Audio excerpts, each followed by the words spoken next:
here, Fachtige Pádraig go sé, a machchan is timp Lár Parke, an son godí, a Gavin Conchúir, ferchas lán viere, Shearat son godí, Cahalóin ginish at Sagodi, a Cuivino Begley,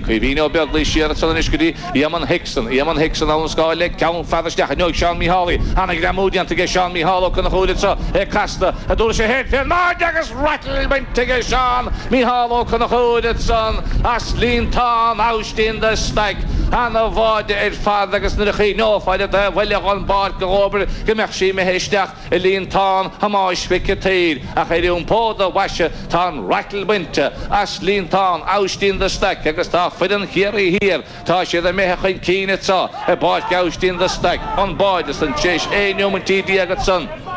agus Seán Mihaly ó Conchúir son de Kerry here